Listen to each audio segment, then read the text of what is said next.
নমস্কার, আমি অলঙ্কৃতা। আজকে আবার হাজির হয়েছি একটা নতুন ছোট গল্প নিয়ে। আমি প্রতিলিপিতে নিয়মিত লেখালেখি করি। যদি আপনারা চান আমার প্রতিলিপি প্রোফাইলও চ্যানেলটাকে দেখতে পারেন, আর ইউটিউবে রোজ আমার এই চ্যানেলটি সাবস্ক্রাইব করে নিয়ে নিত্য নতুন গল্প শুনতে পারেন। তো আজকের গল্প আসল পরিচয়। শুরু করছি গল্প। অভিমন্যু এক অঢেল ধনের মালিকের ছেলে। একদিন সিদ্ধান্ত নিল সাধারণ জীবনের স্বাদ ও নিতে চায়।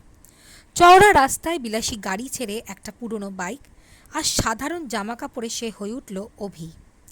একটা মধ্যবিত্ত ছেলের রূপে শহরের এক সাধারণ কলেজে ভর্তি হলো। সেই কলেজেই তার চোখে পড়ে তৃষা নামে এক সপ্রতিভ, স্মার্ট আর স্বপ্নভরা মেয়ের। অভি তাকে মনে মনে খুব পছন্দ করে ফেললেও তৃষার চোখে তাকে এক সাধারণ ছেলের চেয়ে বেশি কিছু মনে হয় না। তৃষার আসল মন পড়েছিল রোহিতের দিকে, এক জনপ্রিয় প্রভাবশালী ধনীর ছেলে, যার টাকা স্ট্যাটাস ছিল তার ভরসার জায়গা।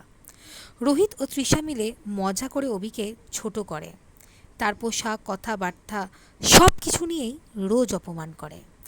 একদিন কলেজের সেমিনারে অভি একটা অনুপ্রাণিত বক্তৃতা দেয়, যেখানে সে তুলে ধরে এক গরিব বন্ধুর গল্প।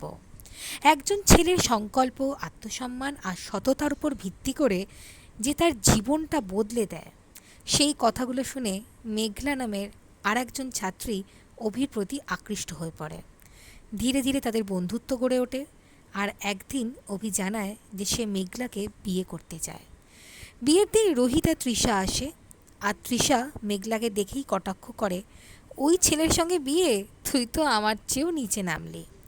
সেই মুহূর্তে অভি হাসে আর এক ঝলকে বলে ওঠে, তোমার মানসিকতা বোঝাতে আমার আসল পরিচয় জানানো দরকার ছিল না, কিন্তু আজ বলছি, আমি অভিমন্যু সেন, সেন গ্রুপ অফ কোম্পানির উত্তরাধিকারী।